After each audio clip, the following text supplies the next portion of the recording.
ag timber exemptions associated with some land, farm and ranch, et cetera?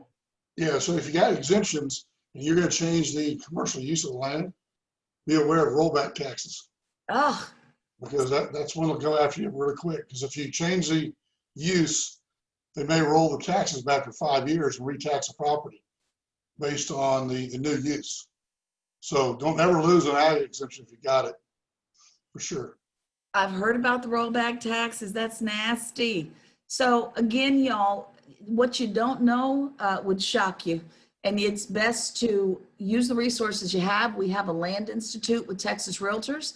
Of course, you could, excuse me, call Taryn, because clearly this is something he's familiar with. And Taryn, that's up to you if you want to consult. I'm trying to send a little business your way, my friend. Take business any day. But even I got to take a back seat to what I don't know. I don't know everything. I'm telling you at this point what's in the book. But so who has to pay those rollback taxes? Who has to pay those rollback taxes? As in all real estate, everything's negotiable.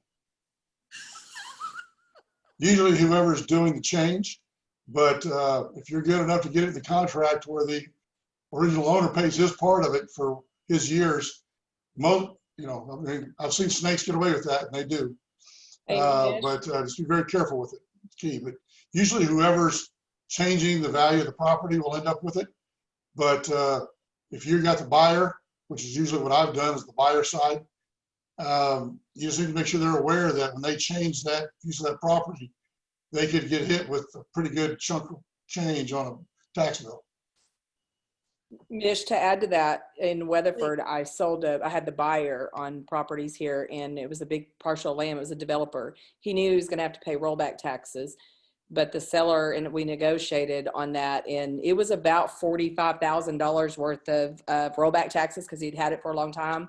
But I negotiated where the seller paid a third of it, and then my buyer paid the rest. But the developer knew it. But so if you have the buyer, most of the time they know.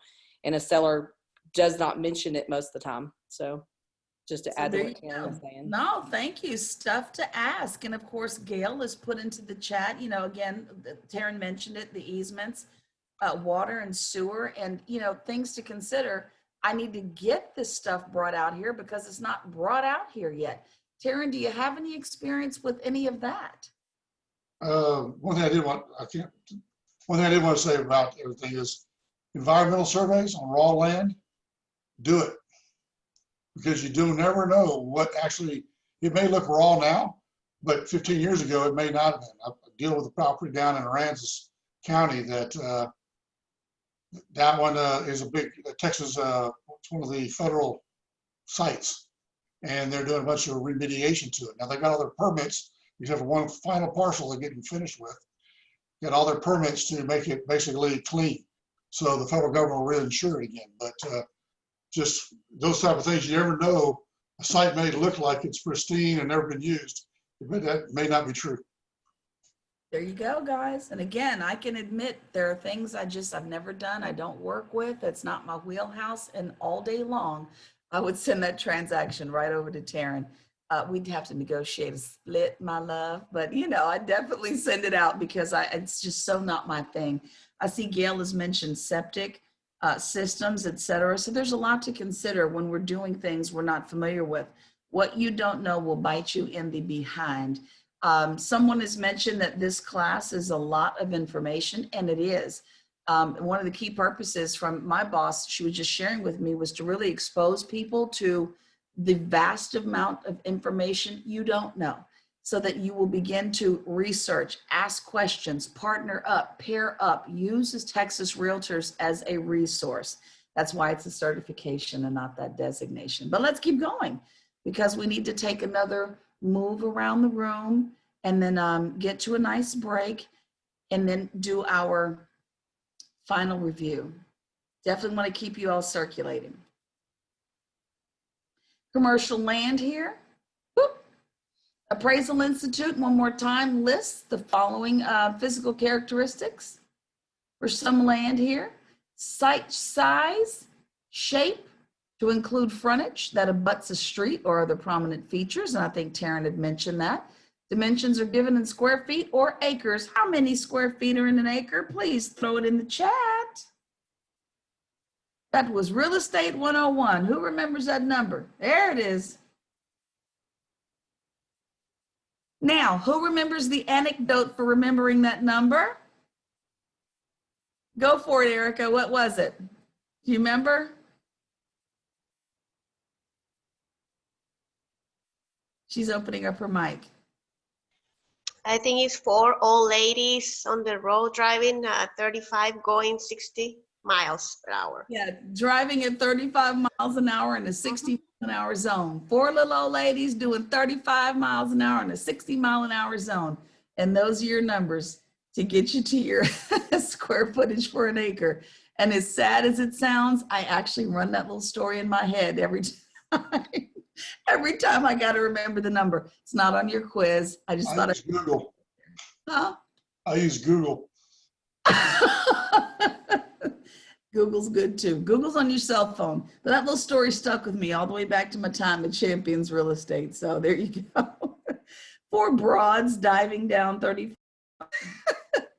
Y'all are too fun. Here we go. 7-Eleven. Matthew, what's 7-Eleven? It's 7 is a 4-3, 11 is 5-6. So 7-Eleven is a 4-3-5-6-0. Easy to remember. Is it? I'm on the little old lady team there. What?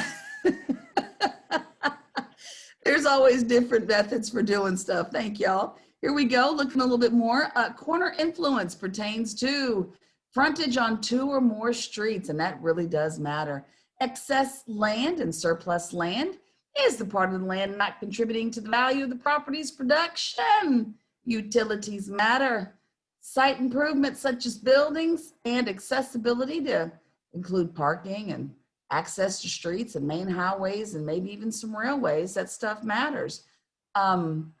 I also want to mention that if you're going to get into, is anyone interested in the hemp industry here in Texas as it is brand new? Is anybody involved in hemp or working with people who will be farming any hemp? Because we actually have a hemp class too. And that's where all the land issues pop up. And Taryn, I wanted to put this out there because you mentioned it. But even when you're working with farmers, a road dividing farmland will force your farmer client to get licenses for every field on this side of the road as well as on that side of the road, even though you call it your one farm. So even in dealing with the farming aspect of it, it gets specific, even though that's not necessarily commercial, but you may be farming for commercial use later, industrial hemp. So stuff like that comes up. There is a hemp class if you're ever interested in that business. It's anticipated to be a $3 to $5 billion industry in Texas within less than 2 years. It must be a public road to be clear, absolutely. If you want more information about that, you can go to the Texas Department of Agriculture's website. There is a 24-minute video. It's actually required if you're going to, put in permits, but I'll tell you this now. When you're dealing with the farm and ranch contracts, even if you're going to put industrial hemp facilities on it, those farm and ranch contracts, and Taryn, you got to help me with this, my friend. Paragraph 6, I want to say E or 6F, it acknowledges oral leases, oral agreements. Have you dealt with these yet? I never have. Nope, never had to worry about it. Woo, let me tell y'all something. You tell me about an oral contract, I'm out of there. But the actual contracts that we have for farm and ranch acknowledge them. And it, to me, this is just me, the statute of frauds says our contracts need to be in writing. But we have a contract that will acknowledge an oral agreement. I struggle with that. You all need to, in any of this commercial real estate business, from now on, if you're not sure, have your client hire an attorney. Please note that per 537.11, B, I believe, of the Trek rules, you're not allowed to refer a lawyer to your client. You're not allowed to legally gift an attorney to your client. So if your spouse is an attorney, you still may not say, hey, go ahead and call my husband. He'll talk to you for about an hour or two for free. No worries. You're not allowed to do that by law. They must get their own attorney, but you need to go ahead and take a back seat to one when you don't know for sure. And so when we have this unimproved land, and some of these contracts actually acknowledge oral leases. In my training, that again violates the statute of frauds. So that's something I'm not going to bother to untangle, but I wanted to make you aware because it's in our contracts. And has anybody ever dealt with oral leases before? So, Mish, I actually wrote a farm and ranch lease listing agreement last night, and so there's an easement that goes through the property to the owner in the back. It's like a 2-mile long road that this guy's been using for 40 years. And it's been all verbal, it's been, no one has said anything. And I told my clients, I said, hey, look, I'll take this on, but we need to get something in writing that states this guy has a right of way to this, and it's not just a hearsay. I'm like, because that becomes a big liability. Should this property sell, then he no longer has right to that easement.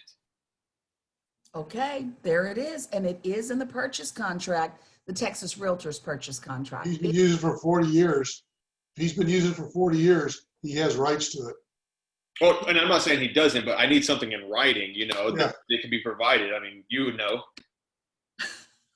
I mean, we're going to see the trail in the dirt, It's pretty obvious someone's been traipsing back and forth. But again, when it's not your wheelhouse, when it's not the thing that you do, what we say and do sometimes gets us in a world of trouble. And in this case, just want you to know, Anthony, I'm glad you brought it up. But when an attorney has to be brought in, all you can do by law, by Trek rule, is send them to the Bar Association. The Texas Bar Association website has a drop-down menu where you can find, it's called the Find a Lawyer feature, and you can find one, or your clients can find one based on specialty. So like when Taryn mentioned all those rights, mineral, timber, water, gas, all that, you can find oil and gas attorneys, or at least, excuse me, your clients can. And then for all of you who just have general questions, please don't forget that you have access to the Texas Realtors hotline. They're not going to advise you to do anything or not do anything, but they will get you started in the right direction of letting you know, hey, you moving the wrong way, bring it back in, or this is the correct form, or this is the correct direction. So you got some resources available. All right, I'm looking at the clock. I think it's another good time for some circulation, you all. Yeah, go circulate. I need you all to move. Just want to keep you active so we're ready for exam time. We did a double break here.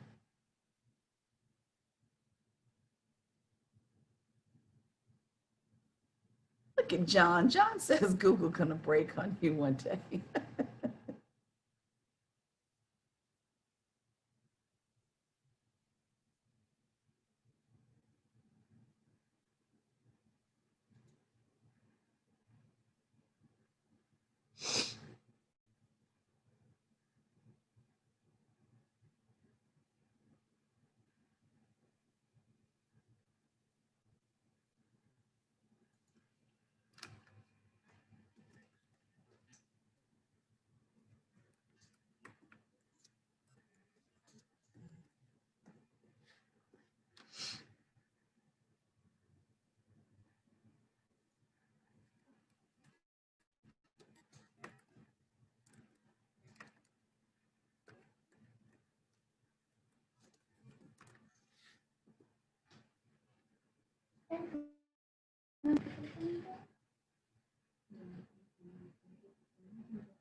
Mish, this is Bobby.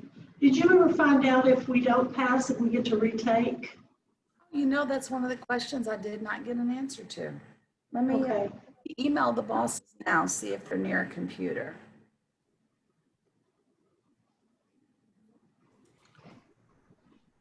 Hey, Mish, I know with GRI, they get 2 weeks and it's $25. Ah, okay. I believe. And they get only one time and then they have to retake it if they fail it a second time. That's the GRI protocol. Right, and I know we're following that model, so it might be, let me just pop in there and check with John right quick. Probably say exactly what you just said.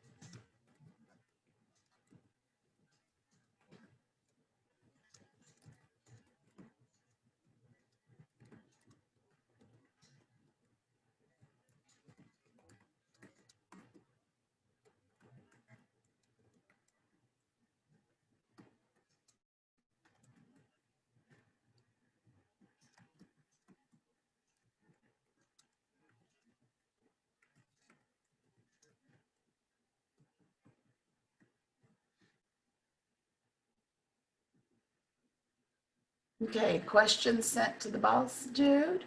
But what Ronnie said is probably right.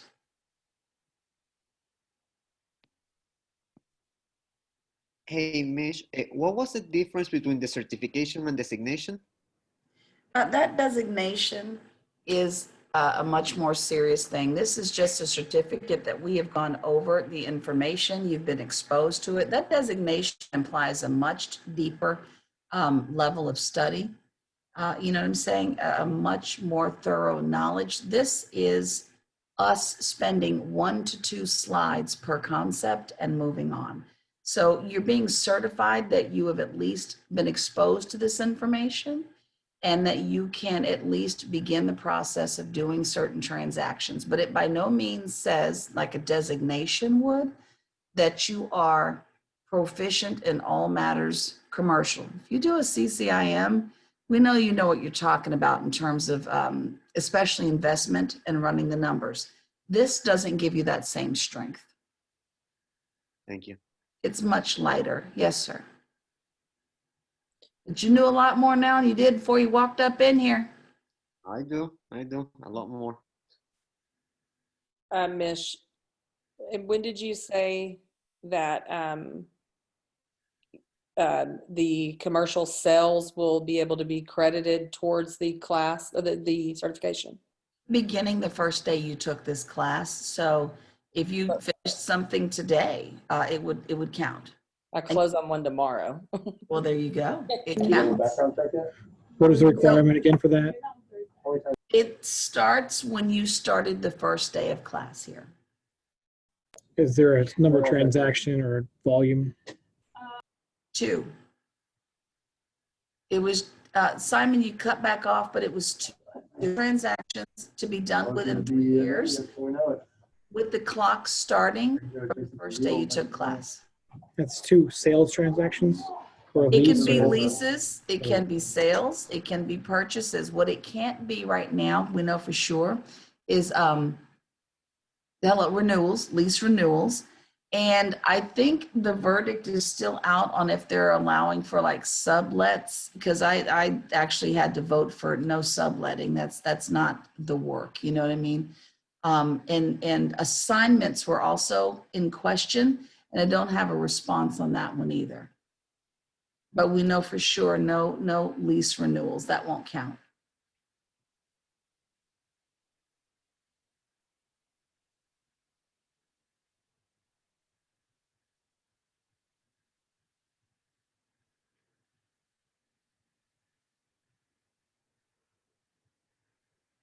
Got a minute or so left on this break, you guys. Again, just designed, get you circulating and moving around.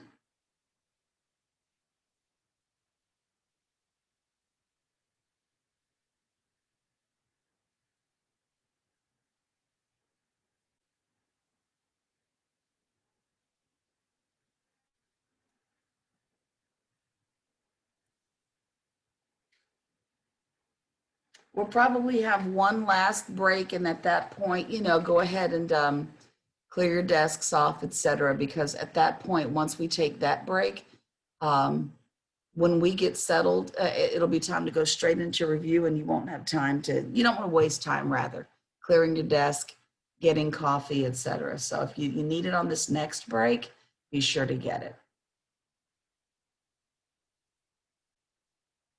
Cheyenne, those are just the rules, my friend. I don't know why they didn't want to count previous activity. That's just the rules they set.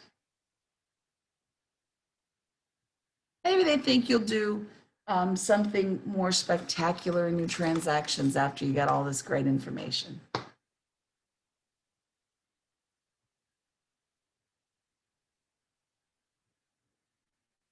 And trust me, I'd be one of those people for whom, hey, I had some good previous transactions in there. There are some people who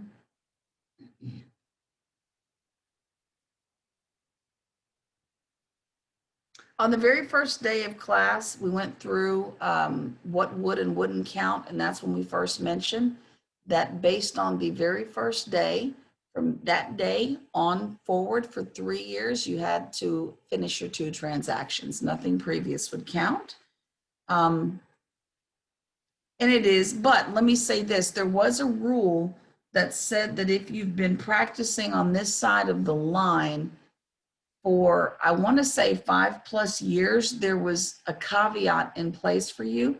I'll go back and read the wording, because if this is what you've done, and it had to be for, I don't know if it had to be for like a Colliers International broker, or if it needed to be because you were with the CB Richard Ellis or a Trammell Crow or somebody. Those 5 years of provable history might allow you to pass over needing to take this exam.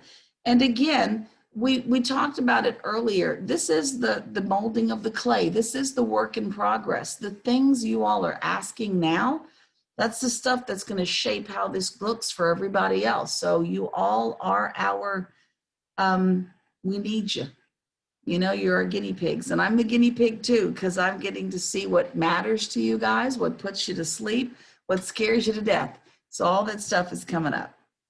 And yeah, Simon, can I tell you, I agree with you on the 2 deals being nothing, because people like me wanted to see 10. That was my vote. It was 10, not 2. I don't know, you know. So anyway. Some of y'all are looking at me like, you traitor, 10? The same for your luxury designation. I mean, when I got my luxury designation, you just have to take the 10-hour class and do 2 transactions.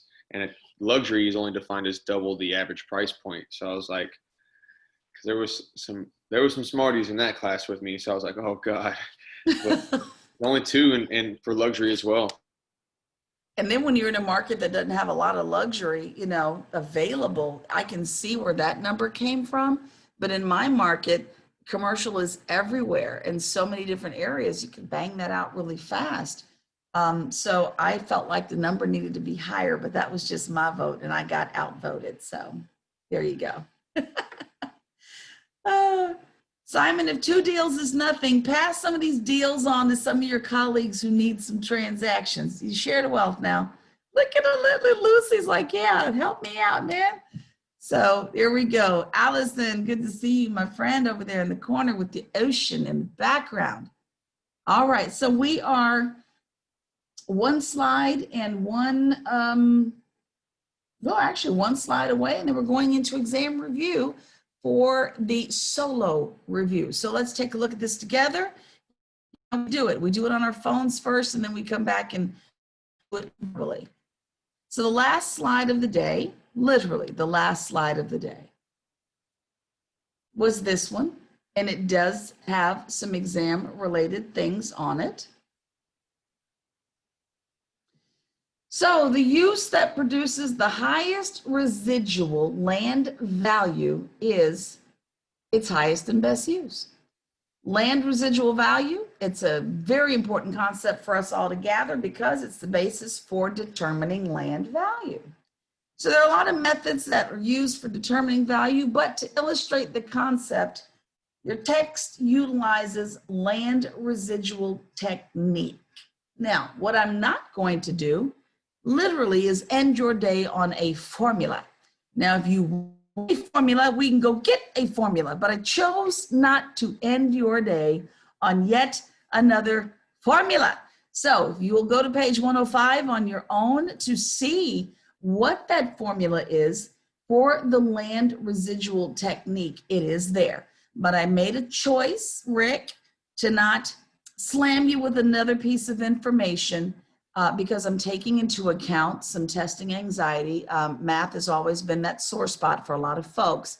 And we've got people, again, in this room, B, who are either math whizzes, been doing this for years, or so new this has scared the pants off of them. You all should see the private messages and the cell phone text messages I've received. Gerald has a nice note in chat. He says we should create a group for this class so we can connect, help each other out, and refer deals. And I will say, I don't believe there is a Facebook page for it. So if you want to create a TACS survivors page, you can.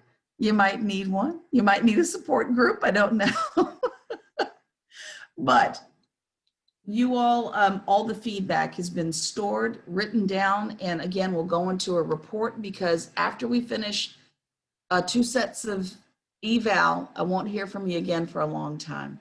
So I'm saying thank you now, and I'll say thank you one more time. But again, if there's, I'm not going to slam you with another formula. Just know for your exam, land residual technique is what we're using to determine value. You will need to know that NOI and going in cap rate we talked about on day 2 though. So let me put this up for you guys. Just as a reminder, you do need to refresh this in your phones. We're going to do a set of review questions. And this is going to be for what we just did today. Hence the easier information because you need to retain it. So this is why we're not doing a lot of heavy formulas on day 4. Did a lot of consideration when we did build this up for you guys. We didn't want to slam you too late in the process with information. So get your text messages ready. We're going to do it again. Did everybody renew and just send Mishika Gill 560 back to the 22333? You can also do it on your computers. Want to remind you when we do take this next break, if you're going to be taking the exam on the computer I'm watching you on, you need another device where your proctors can see you. Hands down, no exception, we have to see you. That's all there is to it. So go get a cell phone, tell your child, let me borrow a tablet, you can play Frogger later, okay? I need your device, so we do need to see you. That's it. There are no exceptions on that one. So just want to remind you, go get the technology you need, grab a drink if you need it, and come on for our exam. So let's go into it. I think everybody should be all logged in now. So we need to, so we can't use the actual computer where you're looking at us. If that will make your screen go black, then you need something else. And I don't know until you start taking the exam. So if I say, hey, Niquay, your screen went black, then that means hurry up and log in on something else and aim it at your face. That's it. Okay, I have a double monitor, so maybe I can just bring the test over here. There you go. I don't know if you guys, I think I told you guys this. I have 4 monitors and a cell phone. I got a lot going on over here. I mean, I got a lot going on, but a double monitor is always helpful to overcome that issue. Your cell phone will also help. One more time, hands down, got to see your faces. I think it's the silliest thing in the world, but people do bring other people in to finish their exams and even sit in for them during their CE classes. You can't pay me enough to sit down for 8 hours 4 times for somebody. Look at Allison's face. So no, I can't do it, Miguel. Here we go, guys. This is the quiet part of you doing exam review. I just put that on the table. Simon.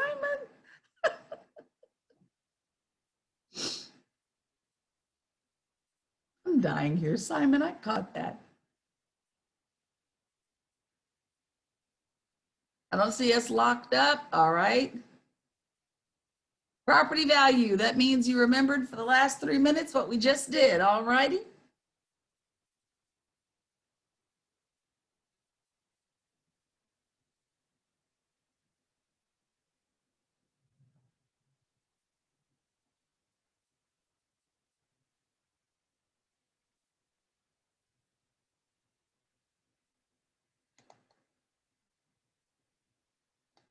Ooh.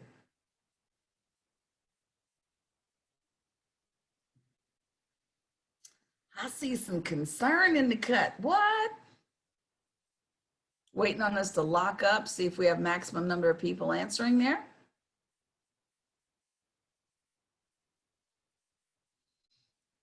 False. Senior living regulations do differ per state, and I'm going to give you that one, but D was the one that you saw in the slides, and it does say it's acute care facilities. So for 48% of you that focused in on D, you are correct about that. And for the purposes of your exam,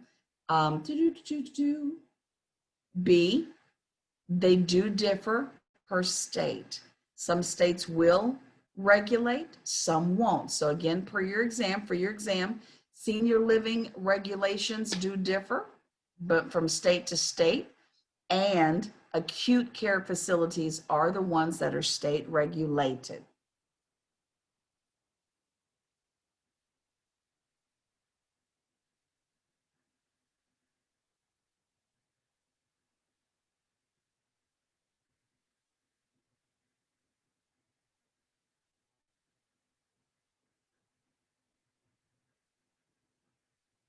Looking for a lockout? All of you, 100%, even for things we didn't discuss. Asbestos dangers, mold contamination, those things count as well. I wanted to show you some asbestos slides so you can see what it looks like in its natural state, but we'll do it on a different date because I do have some information about mold and asbestos.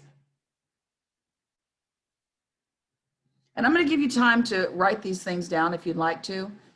Phase 1 and or 2 environmental site assessments. Those are your ESAs. Used on what type of property?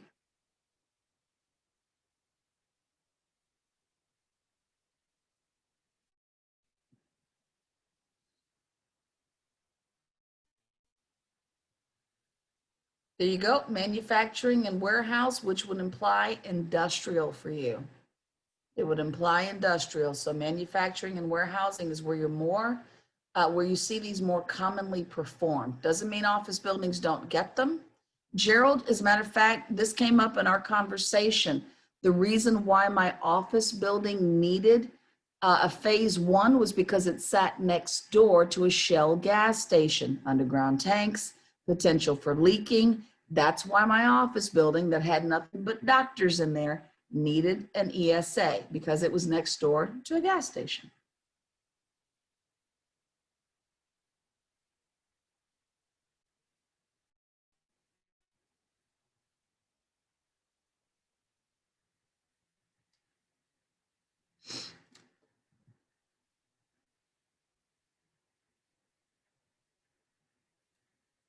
All of the above matter to multifamily investors. And just in case you didn't catch that word, we tend to be a little sleepy.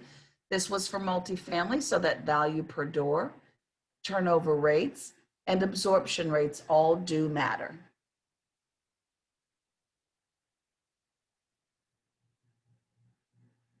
Remember, there was a differentiation here. Types of industrial properties. This one, I told you this is going to catch some of it up, and I see the room is almost split. Types.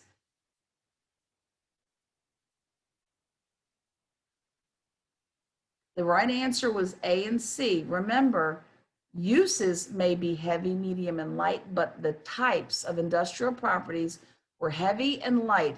Heavy meaning heavy impact on the environment, light implying a light impact on the environment. So when we're talking types of industrial, it was only those two. Please go ahead and write that down if you need to.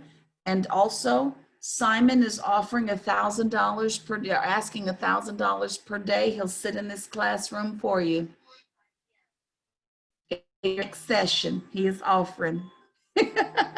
Your next question there, while I go turn off my exam alarm.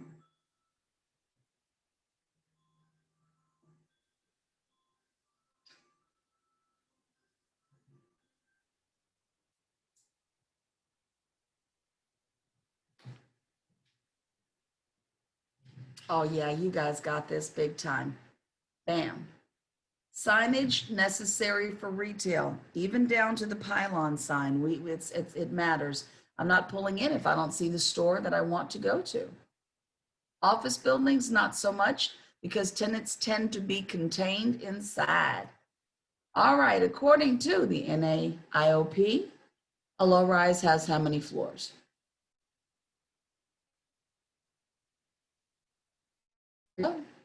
I see retention happening. 1 to 6. 1 to 6, thank you.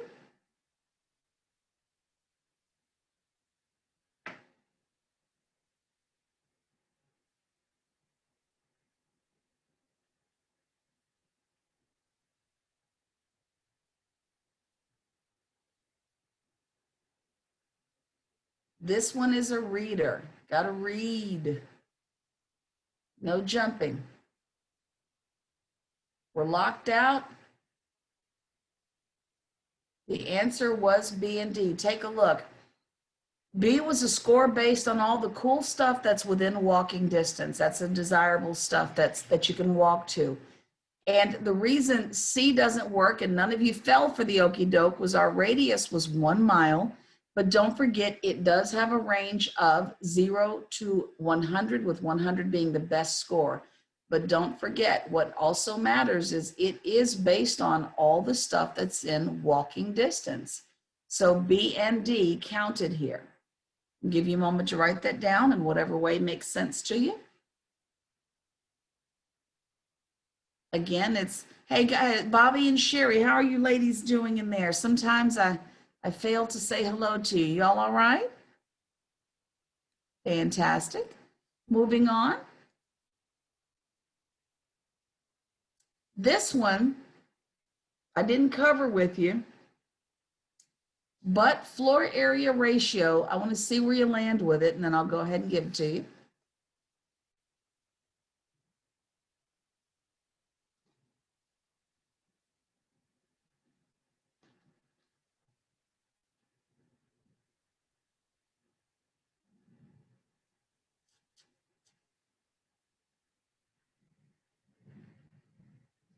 And then I want you to write it down for real. I am uber impressed that we didn't cover it. Either you guys are reading or you're really putting stuff together. The floor area ratio is that ratio between the square footage of the building and the total square footage of the land it actually sits on. So it's the ratio of square footage of the building and the total square footage of the land the building sits on. Take a moment to write that down for yourselves.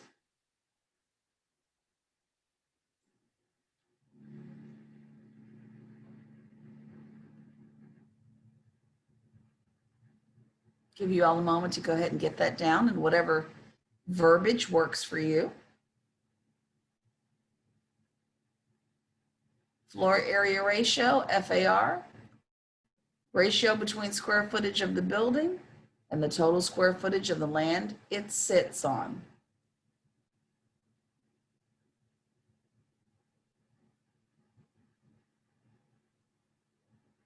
RSF being rentable square footage.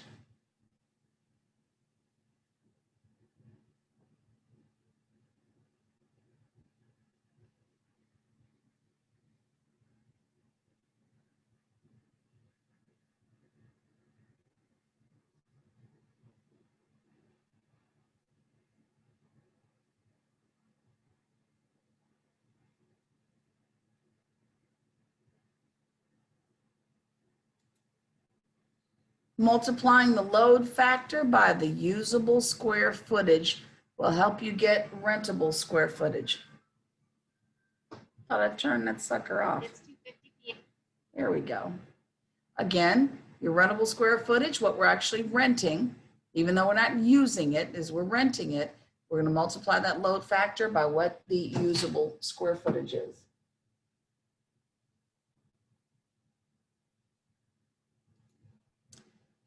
Back to the NAIOP.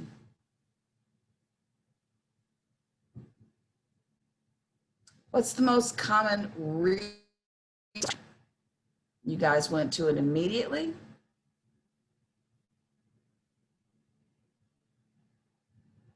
There you go.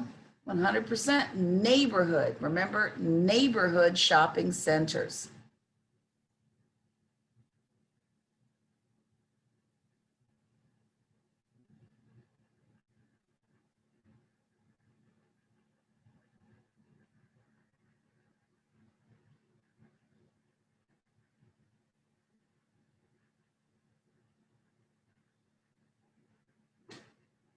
These are your grocery stores, your large big box tenant with lots of smaller tenants next to them.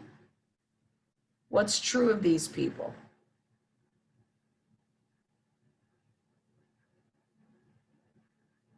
I see you all are not falling for my shenanigans and answering this question. Some of you are falling for my shenanigans. Here we go.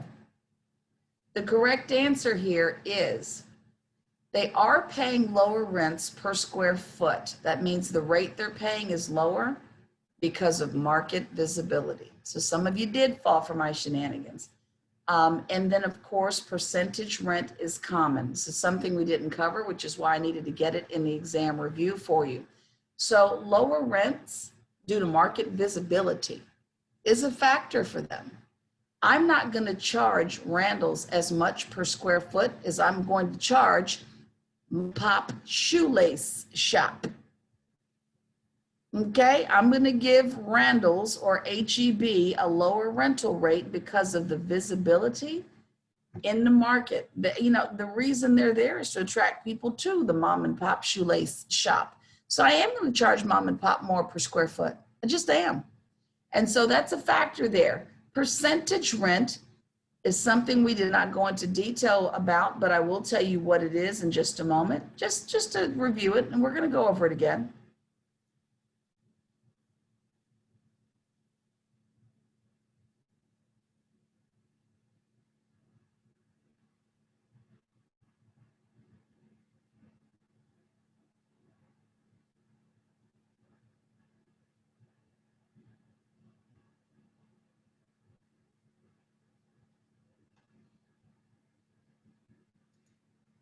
There we go. All of these things matter. Class C, I'm not trying to be funny, but we'll just call it the bottom of the barrel. Cheaper rents. Functionally, they may be obsolete, and physically, they're definitely deteriorating. So all of the above works here.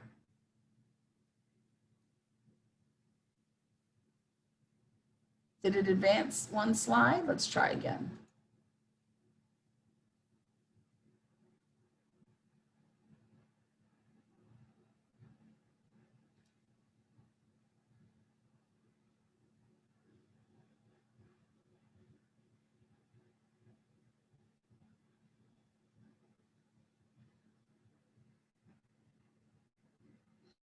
And the answer, this was split. It was interesting you guys were split.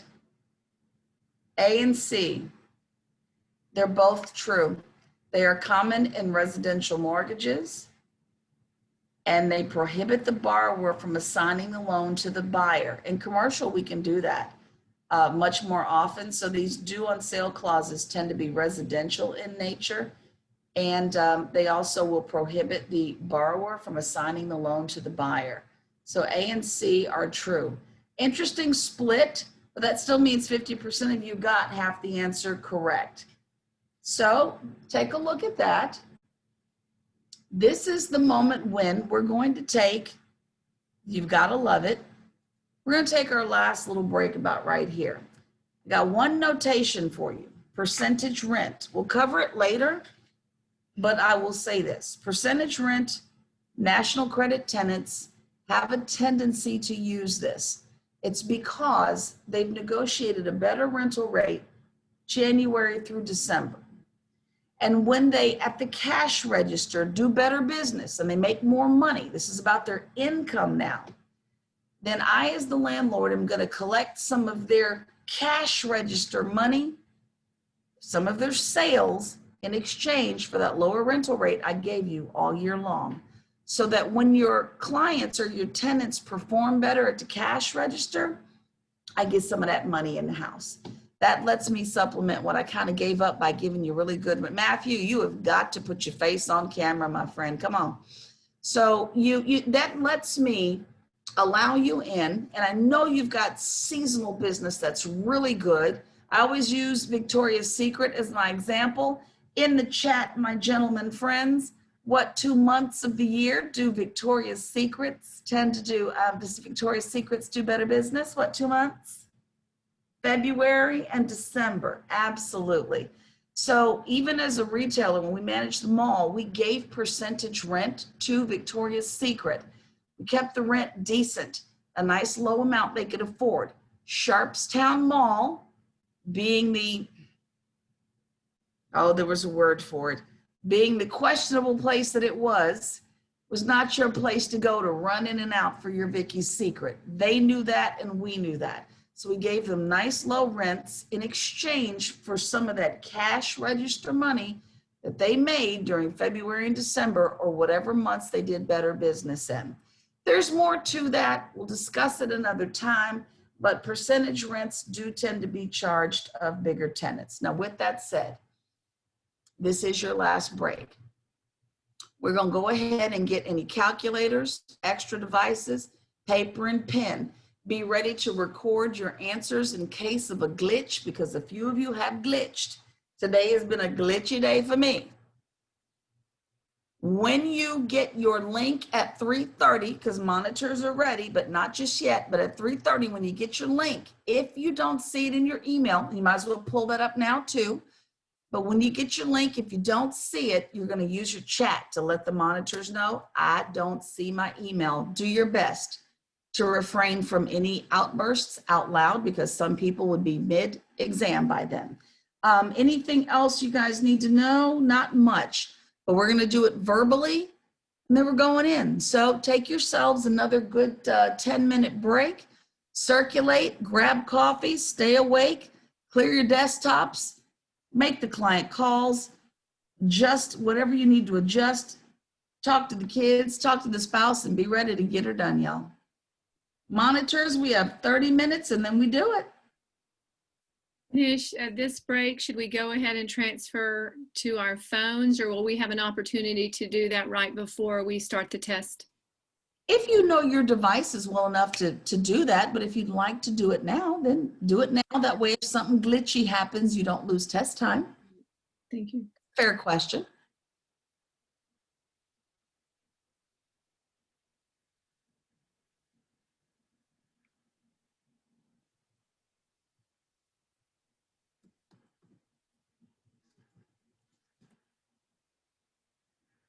So we're going to start at 3:30. We got 30 minutes to go, and then we get in there.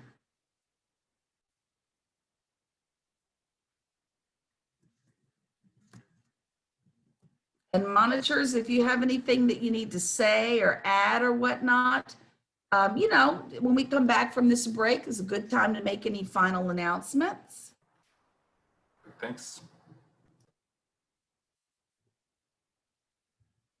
I heard somebody say a little something, something. Oh, I just said thanks. Yes, we'll definitely talk about the evaluation. And if you want me to tell them about the certificate, we can go through that too. Yeah, that'd be good when we come back. That way we Okay. can have a final note out there in the atmosphere. That'd be excellent. Awesome.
Uh-oh, Lucy, you okay, my friend? Okay, grab your aspirins or whatever you need. Aw.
Got about a minute to go, and we're going to get into our final review session, and then we're going straight into exam.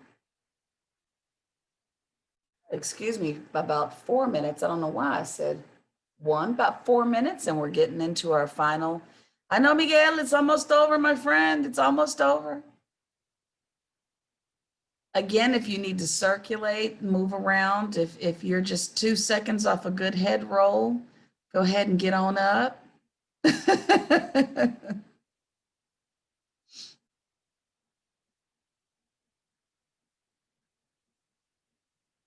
If you need to take the exam standing, you can do that too, as long as we can see you.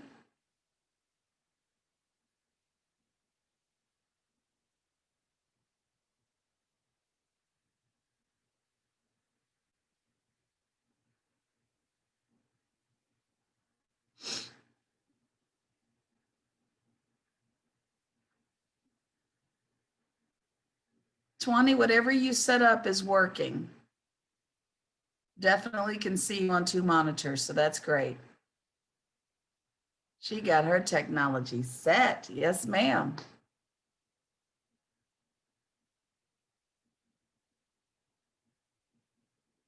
Carolyn, you okay up there? I can't hear you. Say it again. So I'm taking it on my desktop, but this is my laptop. You're okay as long as you can see me on my laptop, correct? Yeah, as long as I can see you on something, absolutely.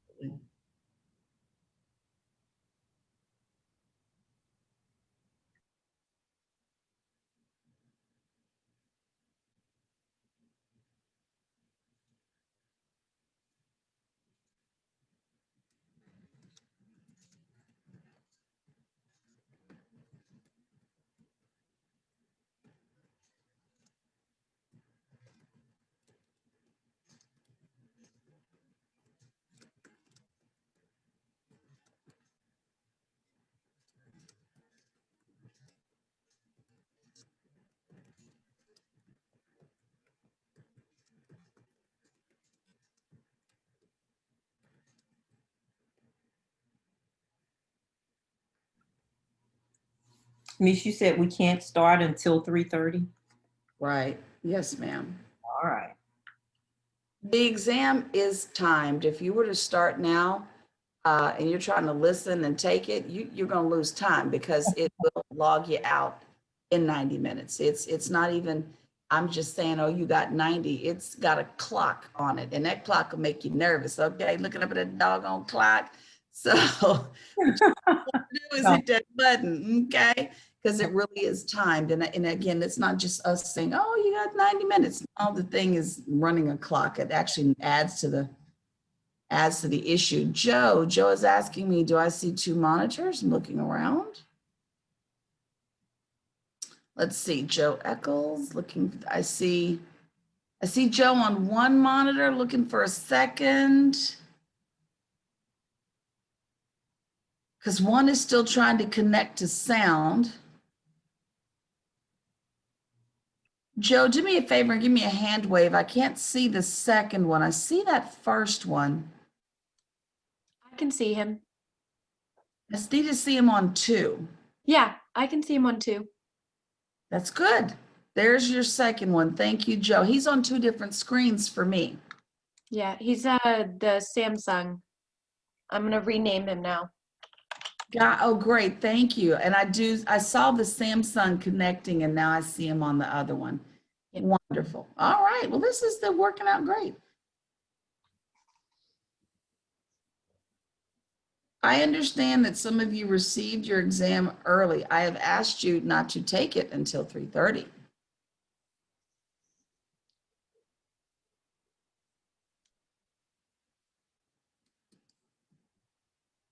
But your clock is running.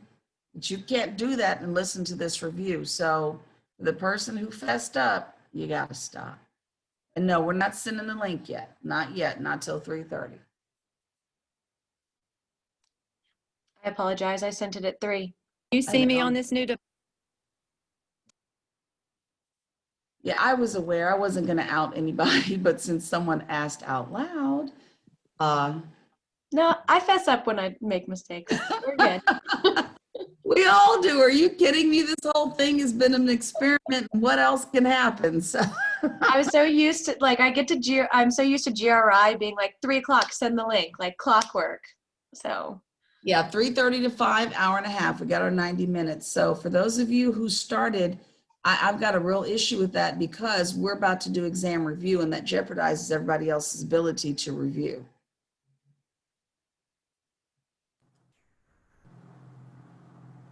Hey, So to the person who sent it out, what do you want to do with your students? Tell them to just delete and start over? I mean, I don't know.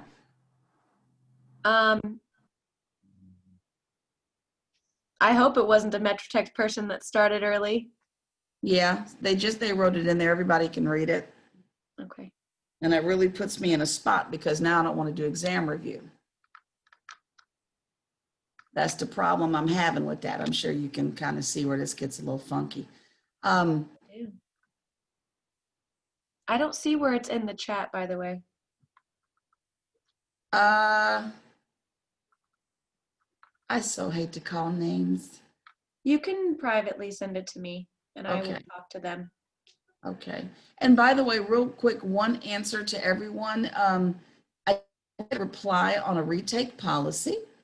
However, and Ronnie, I'll get you taken care of. But my best theory is that if you don't pass, the instructions for what happens next would most likely be in that email that you're going to get about what you do next if you don't pass. Ronnie, let me go ahead and host you out there. Let me get him in there. But so I'm guessing that you'll see in your email what to do. Let me get to Ronnie real quick. Ronnie, you're listed HAR. I'm like, no wonder I can't find you. All right, Ronnie, you are officially the host. The room is yours. Oh, You see that? Did I do it successfully? yeah, I have the end meeting now, so. Gotcha. Wonderful. Okay. So for my person on the honor system, if you can, we'll go ahead and have you stop. Thank you very much. I see you acknowledged it and I love you for that. All right. I see lots of double monitors in the room. That means a lot of people did opt for second devices. Good move on your part. The worst thing in the world is when your screen blacks out and we can't see you and it just puts us in a pickle. So thank you all for the double devices. Looks like we can see everyone we need to see twice. So let's do our last bit of review, starting with what we just finished, because it's the freshest. And then we're going to 3, 2, 1 this bad boy and be done and go on into the exam. I want to give a personal note. Yes. Hold on. Let me make a note. Requested information in the chat. Bam. All right, so personal note from me to you guys, thank you. Okay, I hope she got that. You guys totally rocked. You were necessary. You all were important. We needed everything you gave us over the past 4 days.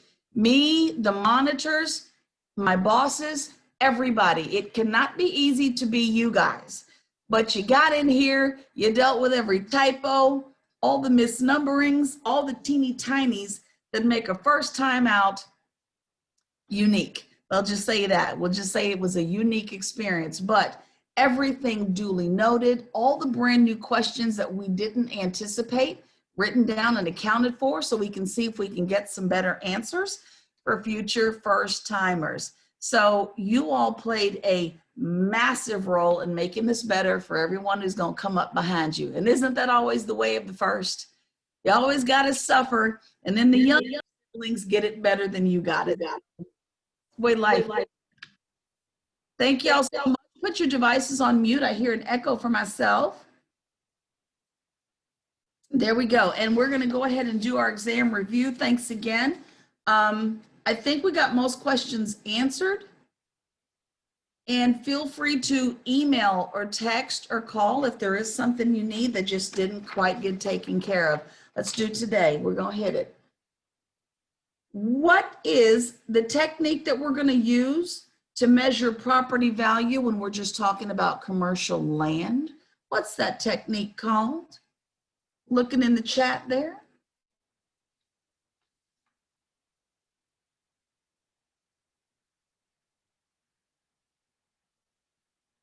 Uh-oh.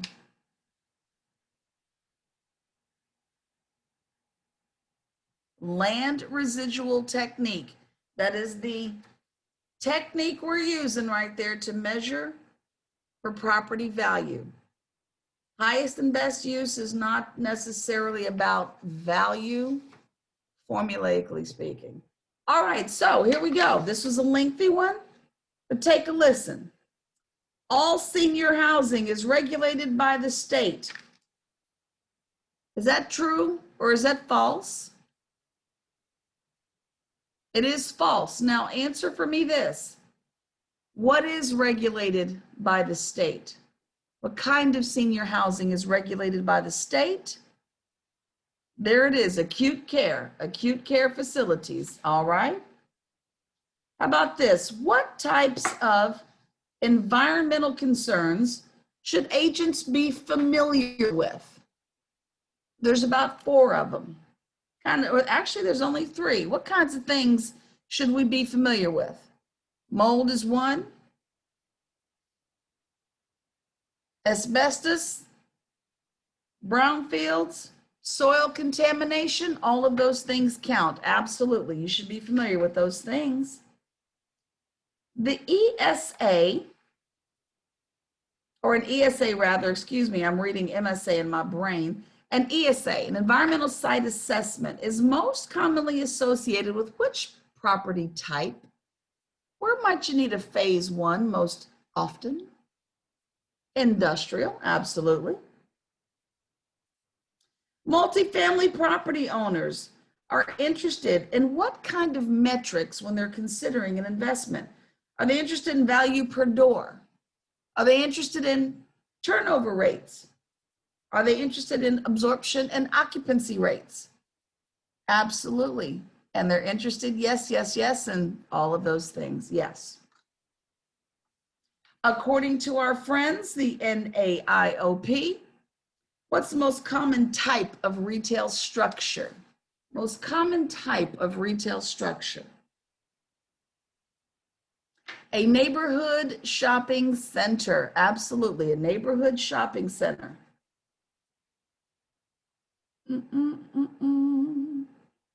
Okay, this is something we didn't cover, but inherently I think you know.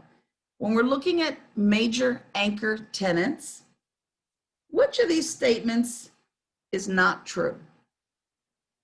Their rents are often tied to percentage rent. They pay lower rents than other tenants because of the market visibility, or they pay higher rents. Which one's not true? Thank you. And is this a true or false statement? Large, well-recognized retail brands of anchor tenants that lease space are in retail centers. Are those anchor tenants or not? Large, well-recognized retail brands? Think about it. Large, well-recognized retail brands tend to be your anchor tenants. That's true. That is true. That can even be your Forever 21 or your Old Navy or your TJ Maxx and Marshall's Rock. All right, floor area ratio. It's the ratio between 2 matters of square footage. What were those? The ratio between the square footage of what and what? Your floor area ratio. There you go. It's the ratio between the square footage of the building, the total square footage of the building, and the land that it sits on. There you go. I see it in there. So we're talking one more time. I just want to say it to reinforce it.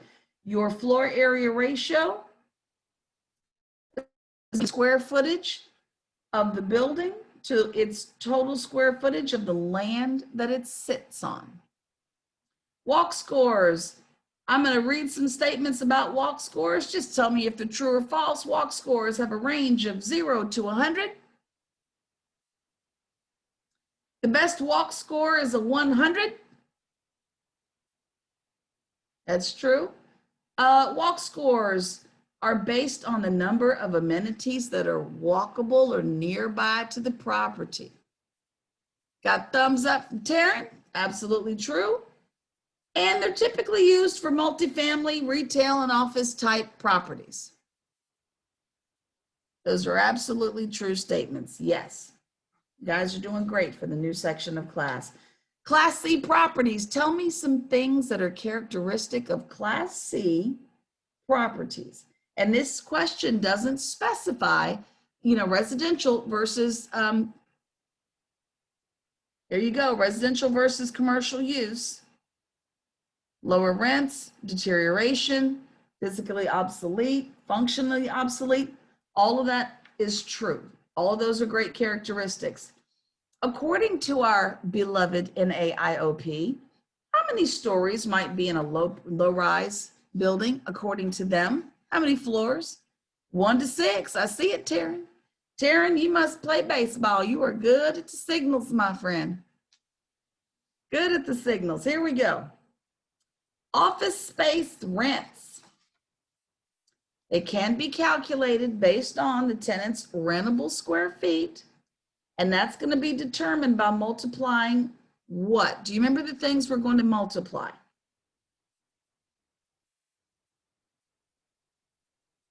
Load factor by the tenant's what? The load factor by the tenant's, there it is, usable area.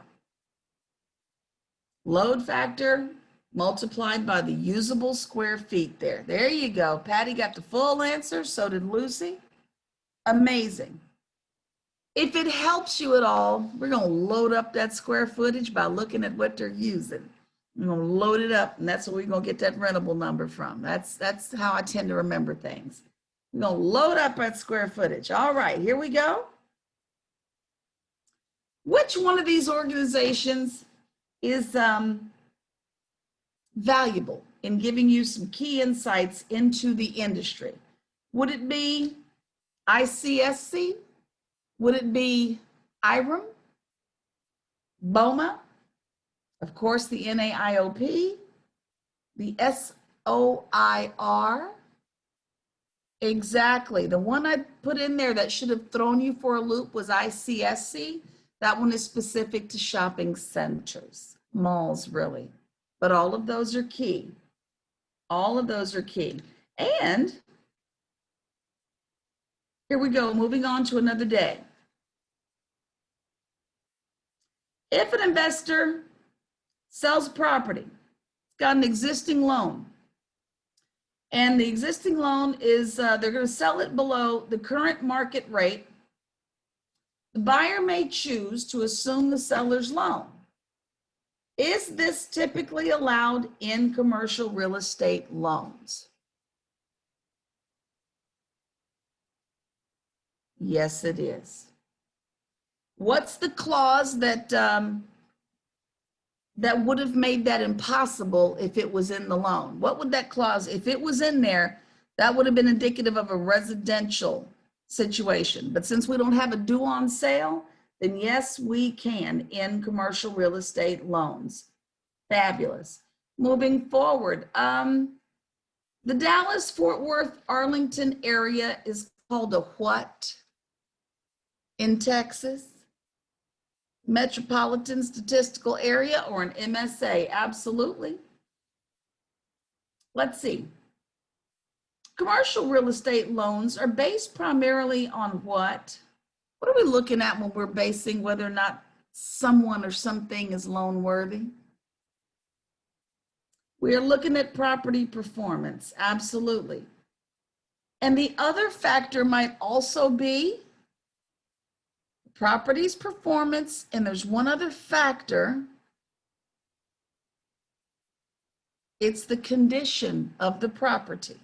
The condition of the property as well. So not only are we looking at the financial performance, you know, that history of the building, but we also must consider, did that sucker get damaged in Harvey? I mean, I do need to see what the thing is looking like today. So it makes sense that the condition of the property is also considered. You all got the primary answer, but it did have a secondary part there. All right, the fact that commercial real estate properties cannot be easily substituted out for even its twin is a component of what market characteristic? Market what? And Angela, I see you got it there. That was pretty good. Market inefficiency. Absolutely, market inefficiency. I'm impressed. So let me see. Give me examples of a couple of cities out there where land is scarce. There you go. Scarce out there. I have never been to Boston. I've been a lot of places, but Boston ain't one of them. Is there a land scarcity issue in Waco? If there is, I'm in the wrong city. Okay. No, it is not. All right. So what measures the total amount of space leased in a market over a period of time? What measures total amount of space leased in a market over a specific period of time? You're absolutely right. That's that gross absorption. Total, gross, same thing. Gross absorption. Just remember, total amount, gross amount. Real estate market cycles tend to either what? Last longer or shorter than other market cycles. Taryn has given me the signal. Longer. Yes, me son, I see you, Lucy. Come on with it, Sharon. All right, they are longer. And we did cover it in a differently styled question, but I'll ask it again. Your due on sale clauses are typical of what kind of loan? There you go. I see all of you on it. Residential. I can't even read that fast. My goodness. All right. What's considered an efficient market? I'm not even going to tell you what things you can consider. What is an efficient market?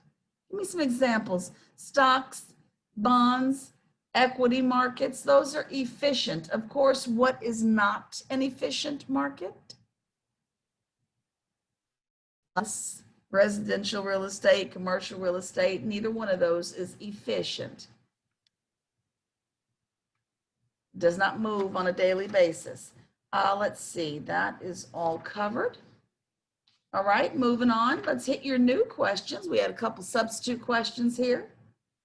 What is the use that maximizes the productive capacity of the land you're buying? All right, highest and best use. I still like the Mish said so rule, but all right, oil and mineral rights are regulated by a Texas entity. What is that entity called? Railroad Commission, the Texas Railroad Commission, absolutely. All right, so when we're looking at the internal rate of return, what does the word internal exclude? What does it mean that we're kind of not going to consider here? Exactly. Some external factors like inflation. Let's see. All right, when we're looking at, sorry, neighbor slammed the door, don't know why. When a discounted cash flow analysis is used and they're looking at cash flow before taxes instead of looking at NOI, why are we doing that? Because debt service is factored in. All right, let's do one of very few math questions you're going to see today. Let's just say you have a $200,000 Let's see, the NOI you expect at the end of your holding period is going to be $200,000. And you've got an 8% cap rate. What is the expected sales price at the end of this holding period? Again, I'll give you your figures. $200,000 of NOI. You've got a terminal cap rate of 8%. What might you sell this building for? Exactly, $2.5 million. We just took our NOI at the end of the holding period. We divided it by that terminal cap rate, and that's how we got our number of 2.5 mil. There you go. We all know this, but we'll ask it anyway. If I'm going to take a higher risk, then I need a higher what as the investor? I need a higher return. Yes, yes, yes. If I'm going to take a higher risk, I need a higher rate of return. Thank you. And I'm switching things up for you. Your discount rate, it always incorporates a little something, something. What does it always incorporate?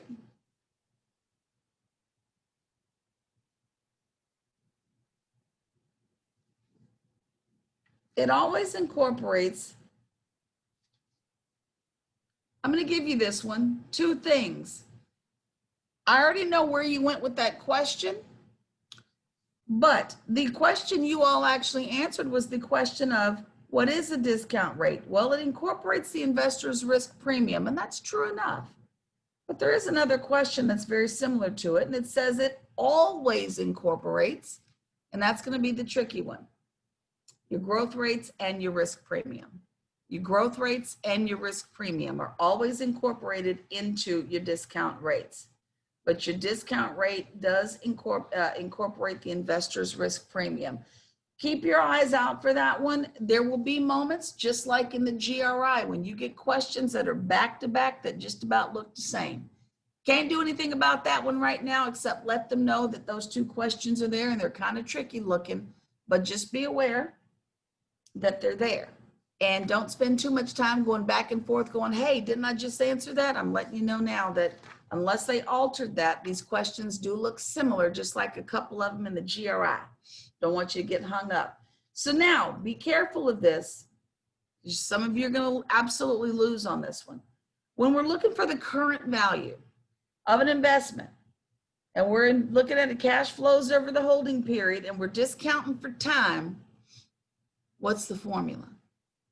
We're looking for present value, so what's the formula?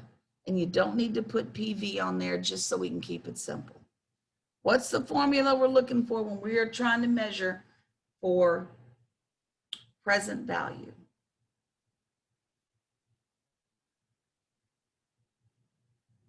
There you go. If we're measuring present value, that means we already have the hold of those numbers, which is future value. That means we can run our formula. Be cautious when looking at this. The answers are written in a multitude of ways that will tie you up. Commercial real estate holding periods are what? They represent what? What's the signal for that one, Taryn? How long we're going to hold on to a property. And guys, I believe this is the end of the road for our exam review because everything else prior to this really is your simple stuff. Gross rent multipliers, things you've seen before, sole proprietorships versus LLCs. So with that said, we are at the time when proctors send them emails out.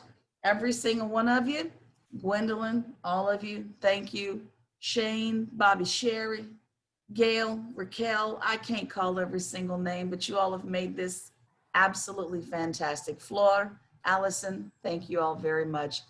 To our teachers on the side, Taryn, Matthew, who else participated greatly in teaching us? Gail, you contributed. My silent contributor, who was that in the room? Simon, y'all all helped out so much. Peggy, thank you so much for the contributions.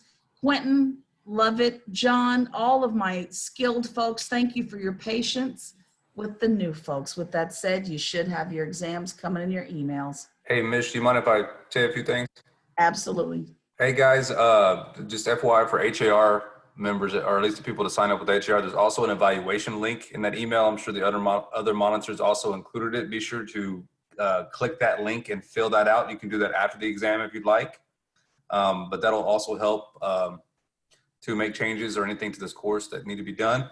And then once you guys finish, it'll probably be a couple weeks of processing, and then you should see an email from TAR. You'll get that email, that certificate for this course, and you'll forward it to Trek to get your credit.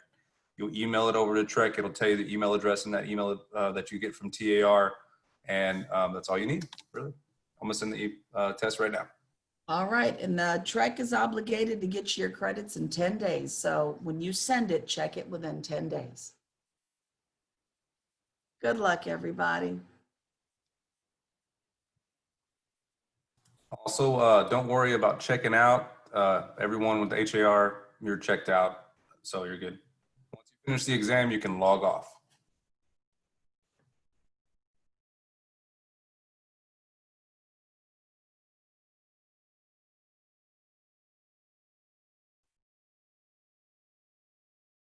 One request before you guys get started. Patty Lynch, if you can adjust your camera, I don't see you.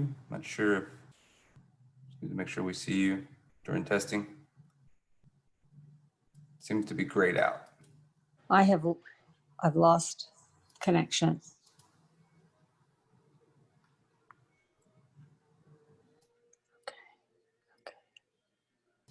Feel free to log out and back in. Maybe that'll help you. Let's see what here. So.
Can you hear me?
This is Susan with, and my internet just went down at the office.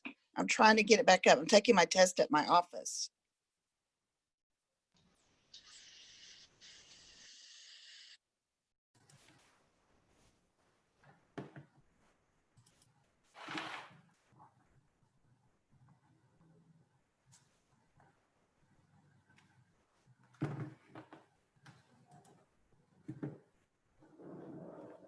Susan, be sure to chat with your auditor.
You guys, if you're through with the test, if you want to log out, just so I can know how many we still have left. If anyone is done, you can leave the meeting.